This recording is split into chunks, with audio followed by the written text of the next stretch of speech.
I'm Bonnie Browning with the American Quilter Society, and today I'm here with Susan Stewart. And congratulations, Susan, because you again won the Home Machine Workmanship Award. Thank you, Bonnie. I am thrilled to be here. In fact, I wasn't planning on coming to the show here. It's a long flight, but I was so excited when I got the call that I'd gotten this big award that I got up at 3:45, 4 in the morning and flew here. Oh my goodness. Well, we're glad you came, and mostly because we love to have you tell us about what you do when you make these beautiful quilts. And I know our audience out there would like to know too. So let's start out and just tell us, where did you start making this quilt? In my brain. I guess what got me started on the quilt were the embroidery designs. There's a lot of machine embroidery on this quilt. Some that's more obvious, like these flowers here. You can kind of see the satin stitching of the flowers. It's machine embroidery on the top layer. Okay, now let's go back to this, because this is all machine embroidery. Right, it's all digitized machine embroidery. All of the designs on this quilt are from Zunt Designs, but yes, so this is one embroidery design. Do you know, I thought that was quilted. That's well, a real it's quilted after I do the embroidery. Okay. And the embroidery is not through the quilt sandwich, it's only through the single top layer of fabric. And so then when I quilt it, I can sculpt the fabric.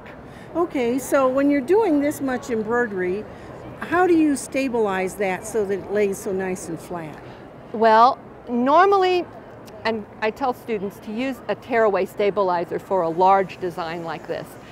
Because on my quilts I really like to have as little stiffness as possible in the finished product, I use almost exclusively water-soluble stabilizers so that the stabilizer is all washed away when I'm done. But I have to work a lot after I soak that away, just through the top layer. I'm still talking about only the quilt top, and really work it out and press it. I'll spend at least a full day pressing the quilt top after I soak it out, soak the stabilizer out. To get it so it lays nice and flat. So it lays flat, right, yes. Okay. But you're right, stabilizers are really important. You can't do machine embroidery without stabilizer. So you started with a whole piece of fabric. Right, well, there are two seams. But it's 2 seams, right, okay. it's a whole cloth quilt. It's made with Robert Kaufman Silk Cotton Radiance, which has that nice shine to it. And I mark where my embroidery goes. I print out paper templates of my embroidery designs and then position them on the quilt as I want them, mark the X and Y axis so that I can position my embroidery hoop, and then I stitch the designs. You can see these large flowers. There are embroidery designs here, and there are also embroidery designs here. It's a very airy design. Most of this is quilting, but the little flowers are designs, and then those kind of long corded looking lines are also machine embroidery. So I'm guessing you spend several days just doing that part of the embroidery, don't you? Way more than several days. Way more? Yeah, way more, way more. Let's say probably from marking and embroidering and soaking, several months probably. A good month, yeah, right. Okay. Well, you know, I know sometimes people, when you say you made an embroidered quilt, they think you just pushed a button and turned on the machine. Right, not true at all. Okay. No. Okay, well, so then you did all of that. Right. And then? Okay, I did all of my embroidery on a flat piece of fabric. And I've soaked it, and I've gotten rid of all my markings and all of my stabilizer, and I have a really pretty piece of fabric that's embroidered. Then I layer it with batting and backing, and I have a cotton backing, and I used wool batting on the Hobbs wool batting on this quilt, and pin it all together, and then I start quilting. And there's still no lace on here. That's something we'll talk about in a minute.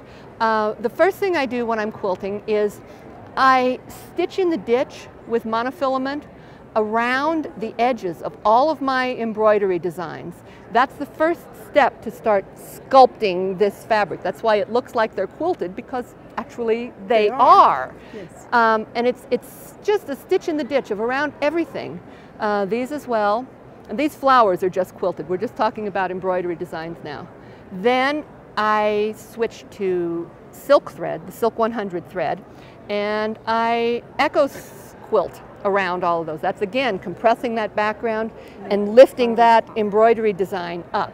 And then I do all my other quilting. My flowers, which are marked with a circle and a dot, and they're free form within that. I really like making these flowers. Okay, while we're right there, let's just talk about the benefit of using that wool batting, because the wool batting has a spring in it, right, so that you don't lose, and it sort of looks like you trapuntoed it. It does kind of. The wool batting is very lofty, but yet it compresses really, really nicely with dense quilting without getting stiff and board-like. And so you retain the softness of the quilt, but yet the unquilted areas puff up. It's the contrast between a relatively unquilted area like this, open area, and a very densely quilted background. So the open area puffs up, allows the batting springs up, and then the densely quilted areas around it squish down. So you're sculpting the fabric, sculpting the layering. Wow. Okay, so all right, so now you've done all of your quilting of the whole piece. And that takes a long time. And so now, yes, because these are real tiny little quilting And this is stitches. done on a push-through machine. I sit down and push the fabric. It's not a frame system. Not that either one is any easier. It's just a different set of skills. Sure. Okay, so now I bet you're ready to make these cutout spots. I am. Well, first I have to make the lace before I make the cutouts. Okay, can I just tell them? Yes. I was curious to know how long it took her to do just the lace on the outer edge, and show them one repeat. One repeat is this. One repeat of the lace. And it's 40 hours solid stitching to make just the lace that goes around the outside perimeter.